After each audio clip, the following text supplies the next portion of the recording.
6. You will hear a number of different recordings, and you will have to answer questions on what you hear. There will be time for you to read the instructions and questions, and you will have a chance to check your work. All the recordings will be played once only. The test is in 4 sections. At the end of the test, you will be given 10 minutes to transfer your answers to an answer sheet. Now turn to Section 1.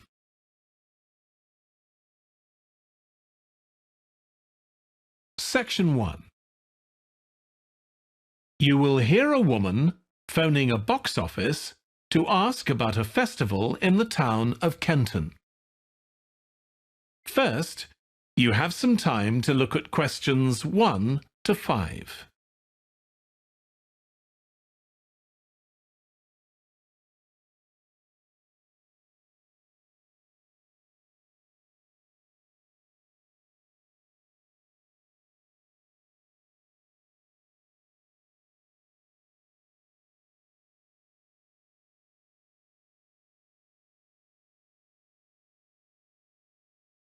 You will see that there is an example that has been done for you. On this occasion only, the conversation relating to this will be played first. Good morning, Kenton Festival Box Office. How can I help you? Oh, good morning. I'm coming to Kenton for a few days holiday next month, and a friend told me there's a festival. She gave me this number to find out about it. That's right. The festival begins on the 16th of May and goes on till the 19th. Oh, that's great. I'll be there from the 15th till the 19th. The festival starts on the 16th of May, so 16th has been written in the space. Now we shall begin. You should answer the questions as you listen, because you will not hear the recording a second time. Listen carefully and answer questions 1 to 5. Good morning, Kenton Festival Box Office. How can I help you? Oh, good morning. I'm coming to Kenton for a few days holiday next month, and a friend told me there's a festival. She gave me this number to find out about it. That's right. The festival begins on the 16th of May and goes on till the 19th. Oh, that's great. I'll be there from the 15th till the 19th. So, could you tell me the programme, please? Well, on the first day, there's the opening ceremony in the town centre. People start gathering around 2 o'clock to get a good place to see from, and the events will start at 2:45 and finish about 5:30. OK, thanks. I'll make sure I get there early to get a good spot. The festival will be officially opened by the mayor. He'll just speak for a few minutes, welcoming everyone to the festival. All the town councillors will be there, and, of course, lots of other people. Right. Then there'll be a performance by a band. Most years we have a children's choir, but this year the local army cadets offered to perform, and they're very good. Uh-huh. After that, a community group from the town will perform a play they've written themselves, just a short one. It's about Helen Tungate. I don't know if you've heard of her. I certainly have. She was a scientist years ago. That's right. She was born in Kenton exactly 100 years ago, so we're celebrating her centenary. I'm a biologist, so I've always been interested in her. I didn't realise she came from Kenton. Yes. Well, all that will take place in the afternoon, and later, as the sun sets, there'll be a firework display. You should go to the park to watch, as you'll get the best view from there. and the display takes place on the opposite side of the river. It's always one of the most popular events in the festival. Sounds great. Before you hear the rest of the conversation, you have some time to look at questions 6 to 10.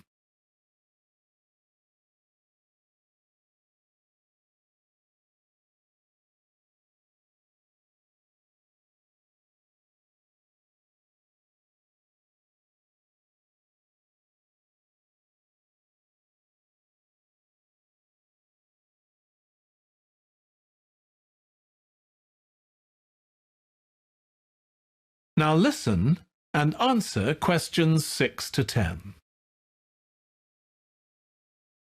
And what's happening on the other days? There are several events that go on the whole time. For example, the students of the Art College have produced a number of videos, all connected with relationships between children and their grandparents. That sounds interesting. It makes a change from children and parents, doesn't it? Exactly.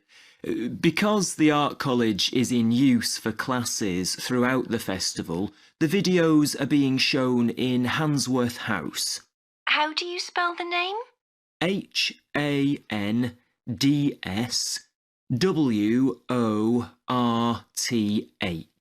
Handsworth House. It's close to the town hall. Right. Now, let me see, what else can I tell you about? Are there any displays of ballet dancing? I'm particularly interested in that as I do it as a hobby. There isn't any ballet, I'm afraid, but there'll be a demonstration of traditional dances from all round the country. Well, that'd be nice. Where's that being held? It's in the market in the town centre. The outdoor one, not the covered market. And it's on at 2 and 5 every afternoon of the festival, apart from the first day. Lovely. I'm interested in all kinds of dancing, so I'm sure I'll enjoy that. I'm sure you will. And I'd really like to go to some concerts, if there are any. Yes, there are several. 3 performed by professionals and 1 by local children. And where is it being held? It's in the library, which is in Park Street, on the 18th at 6:30 in the evening. I presume I'll need tickets for that. Yes, you can book online, or you can buy them when you arrive in Kenton, either at the festival box office or from any shops displaying our logo in the windows. Well, I think that'll keep me busy for the whole of my stay in Kenton. Thank you so much for all your help. You're welcome. I hope you enjoy your stay. Thank you. Goodbye. That is the end of section 1. You now have half a minute to check your answers.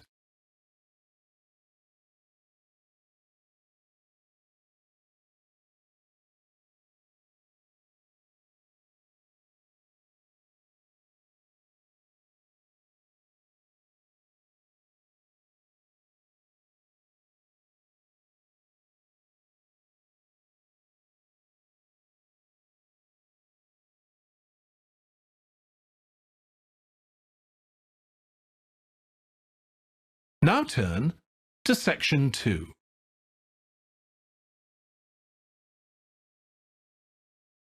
Section 2. You will hear a man talking to a group of people about a tour of theatres in the city of Munich in Germany that he has arranged for them.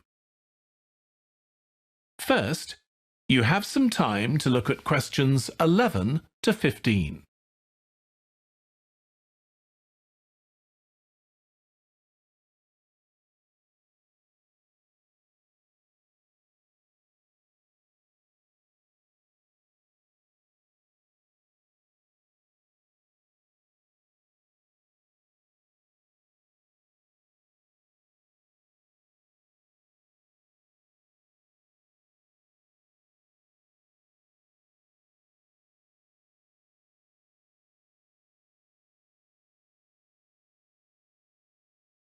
Now listen carefully and answer questions 11 to 15. Right.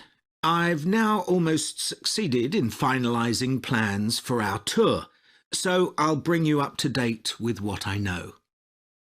As you know, we're flying first to Munich on Monday the 4th. The flight is at 11:30, so it's too early to have lunch at the airport. I suggest we meet there for coffee at 10, which should give us plenty of time for breakfast before we leave home. When we arrive in Munich, we'll be met at the airport by Klaus Bauer. Klaus works for a tour operator, and he'll look after us for the time we'll be in Germany. He's already liaised with the managers of the theatres we're going to visit, and he's also arranged for an officer of the National Theatre in Munich to show us round the theatre one afternoon during our stay. Now, last time we discussed this trip, I didn't have the precise cost for hotel rooms, but now I have. The normal rate at the hotel where we're staying is €150 a night for a double room. I'd hoped to get that down to €120, but in fact I've been able to negotiate a rate of 110. That'll be reflected in the final payment, which you'll need to make by the end of this week.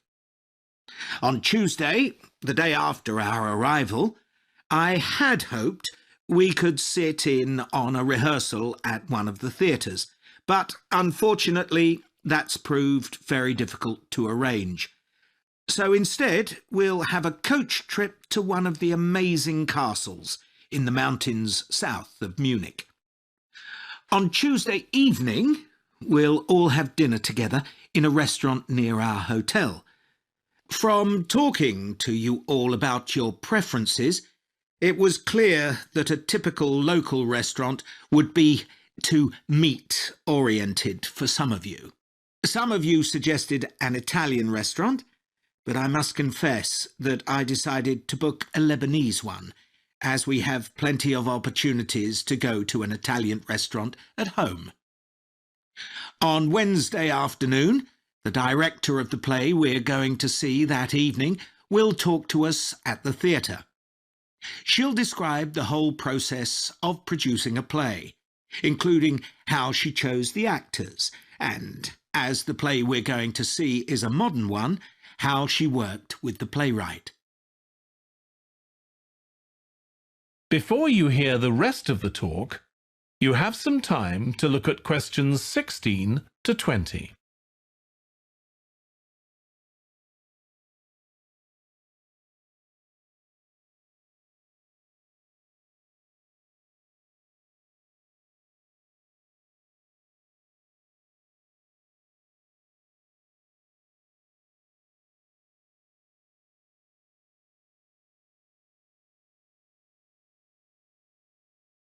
Now listen and answer questions 16 to 20.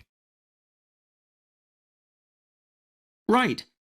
Now I'd just like to make a few points about the plays we're going to see, partly because it might influence your choice of clothes to take with you.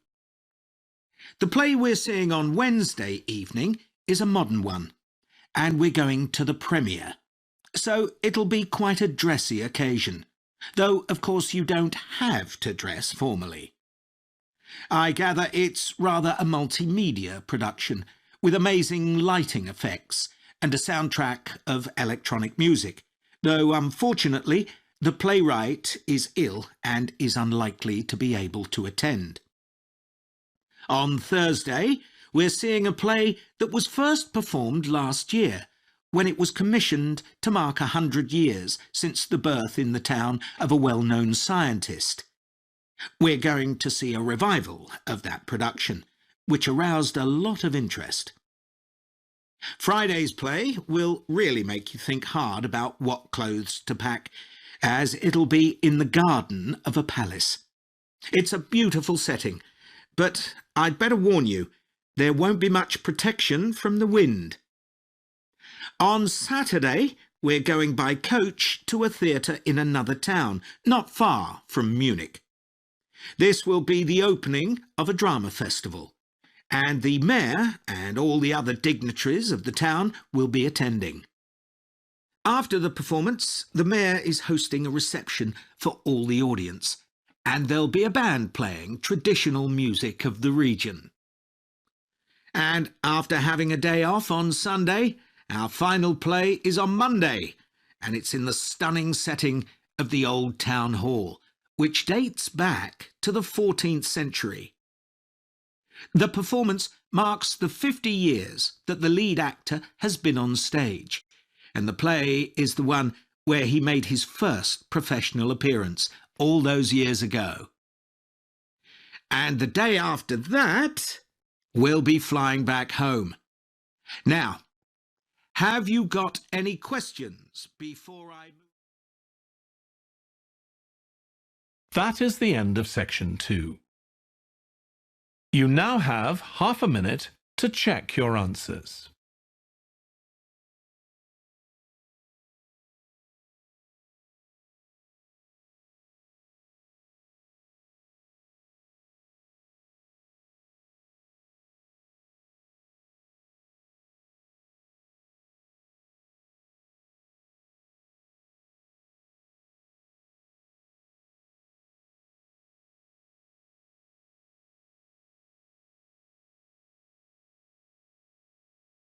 Now turn to section 3.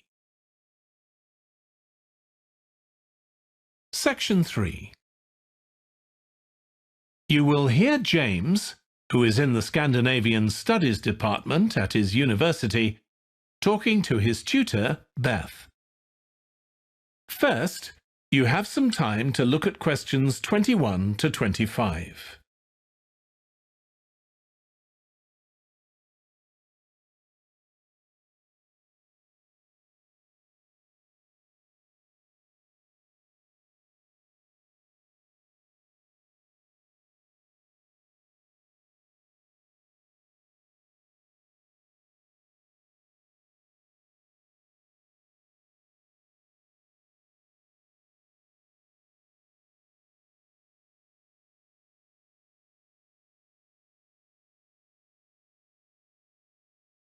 Now listen carefully and answer questions 21 to 25.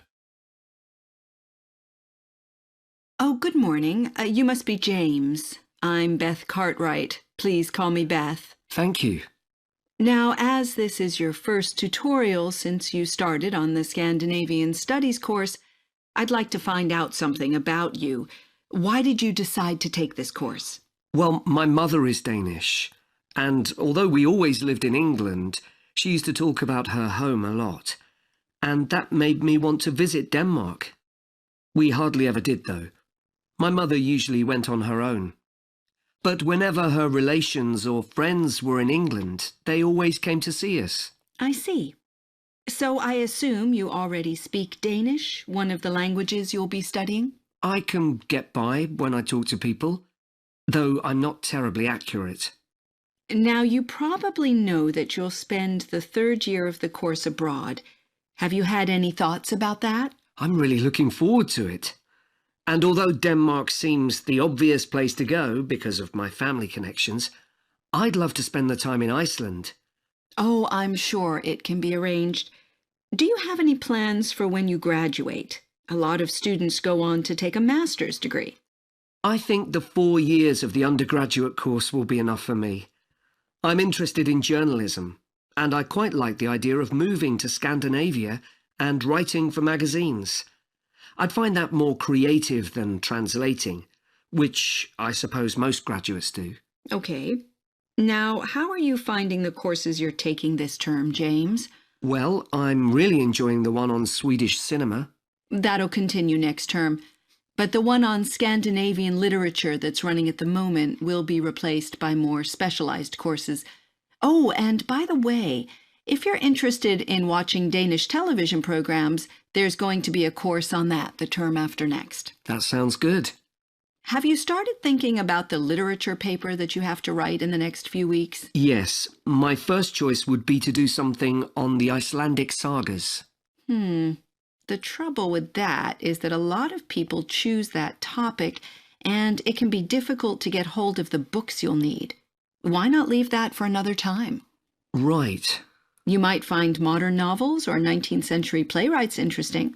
I've read or seen several plays in translation, so that would be a good idea. Fine. I'll put you down for that topic. Right, so what would you advise me to aim at in the paper? First, I suggest you avoid taking one writer and going into a great deal of detail. That approach certainly has its place, but I think you first need to get an understanding of the literature in the context of the society in which it was produced, who it was written for, how it was published, and so on. I also think that's more fruitful than placing it within the history of the genre. Okay, that sounds reasonable. Before you hear the rest of the discussion, you have some time to look at questions 26 to 30.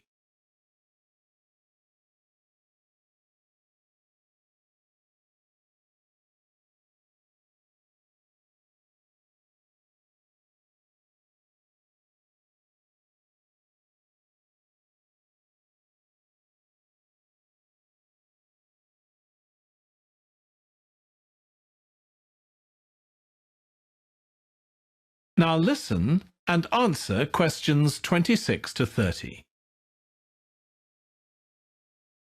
Could I ask for some advice about writing the paper I'm working on about the Vikings? I have to do that this week, and I'm a bit stuck. Of course. Have you decided yet what to write about? No, I haven't. There's so much that seems interesting. Viking settlement in other countries, trade, mythology. Well, what I suggest is that you read an assignment a student wrote last year, which is kept in the library. It's short and well-focused, and I'm sure you'll find it helpful. I'll give you the details in a moment. Textbooks usually cover so many topics, it can be very difficult to choose just one. Okay. I've got a DVD of the film about the Vikings that came out earlier this year. Should I watch that again? If it's the one I am thinking of, I'd ignore it. It's more fantasy than reality. But I've got a recording of a documentary that you should watch. It makes some interesting and provocative points, which I think will help you to focus your topic. Right. So then, should I work out an outline? Yes, just headings for different sections at this stage. And then you should start looking for suitable articles and books to draw on, and take notes which you organize according to those headings. I see. Then put short phrases and sentences as bullet points under each heading. Make sure that this skeleton makes sense and flows properly before writing up the paper in full. Okay. Thanks. That's very helpful. That is the end of section 3. You now have half a minute to check your answers.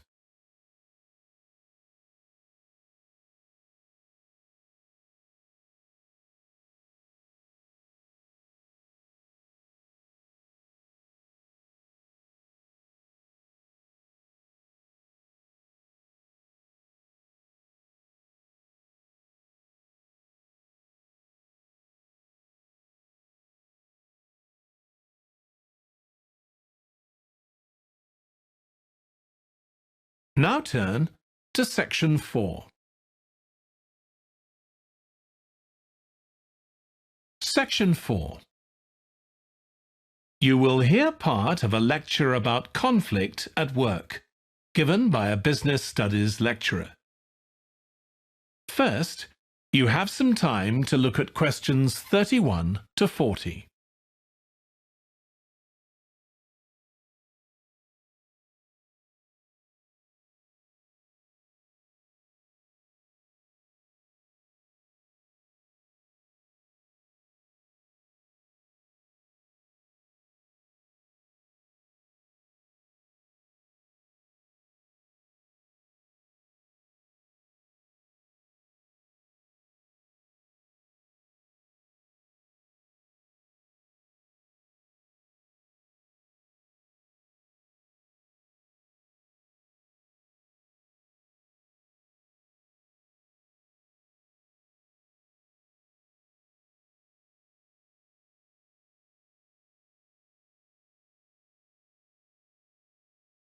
Now listen carefully and answer questions 31 to 40. Over the years, attitudes towards workers have changed considerably. After all, there was a time when workers had no rights at all and laboured in appalling conditions. Conditions have improved a lot, but conflict in the workplace is still common, and human resources managers nowadays need to be able to deal with it when necessary. What is conflict in the workplace? Definitions vary, but I'm taking it to refer to a whole range of behaviours that the victim finds unacceptable, from minor, harmless arguments to, at the opposite extreme, physical violence. Much of this is covered by the term bullying, by which I mean one or more people behaving abusively or aggressively against another who is in a weaker position. Although all behaviour like this is a form of conflict, not all conflict can be described in these terms. As with all human behaviour, there are numerous reasons for it, but often it's caused by someone who feels the need to show their superiority over someone else in order to feel that they aren't at the lowest level in a hierarchy or a group of people. In some cases, one person simply dislikes the other on the basis that the personality of one is in some way incompatible with that of the other person. A general habit of optimism in one person could make them intolerant of a colleague who's constantly pessimistic. Not that that justifies treating them badly, of course. Some conflicts arise when people are more interested in promoting themselves and their team than in the company as a whole.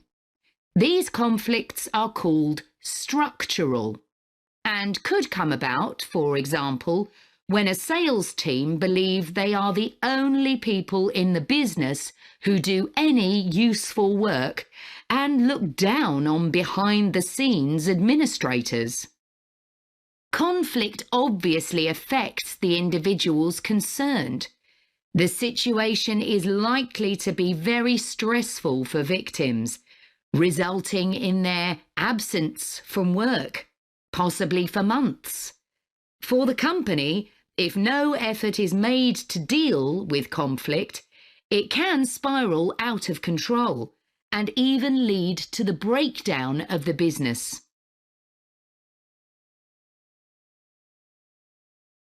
Some interesting work with chief executives, CEOs, has uncovered some of the reasons why they may treat colleagues badly. Many CEOs combine two opposing characteristics: confidence, that is, the belief that they're capable of great achievements, with a high level of anxiety, a fear of missing targets, whether set by themselves or by the directors of the company. This combination can make them respond badly to anyone who questions their decisions. In a high-pressure work environment, such characteristics become problematic, and it's particularly difficult to tackle the situation where colleagues, managers, and board members are all trying to achieve their own visions. When they can't agree on strategic issues and on where they see the business going, there are real problems. For managers at lower levels within the organisation, it might seem that an autocratic form of management, where the chief executive gives orders and everyone else has to obey, would see more conflict than others.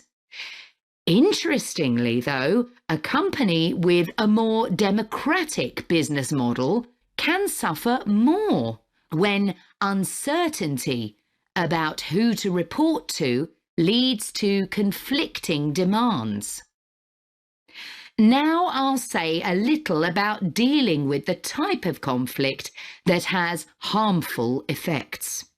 Of course, the ideal is to prevent it arising in the first place. A good manager at any level will make efforts to earn the respect of the people they work with, particularly those who report to them. That will involve politeness in all communications and treating them as equals who happen to have a different role within the organisation. Sometimes, of course, conflict does occur and can get out of hand. In such cases, the Human Resources Department often gets involved. However, if one of the parties in a conflict sees human resources as simply a mouthpiece for the chief executive, then an external mediator might be able to help. By talking to both sides and trying to find the truth of what's been happening, they can build a clear picture of the situation and give feedback that both sides will accept, precisely because they're independent. That is the end of section 4. You now have half a minute to check your answers.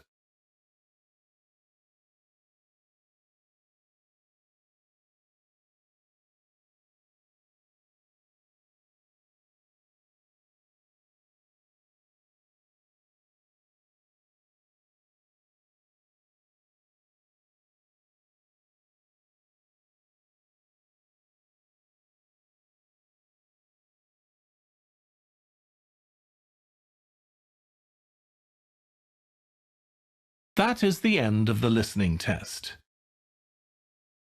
In the IELTS test, you would now have 10 minutes to transfer your answers to the answer sheet.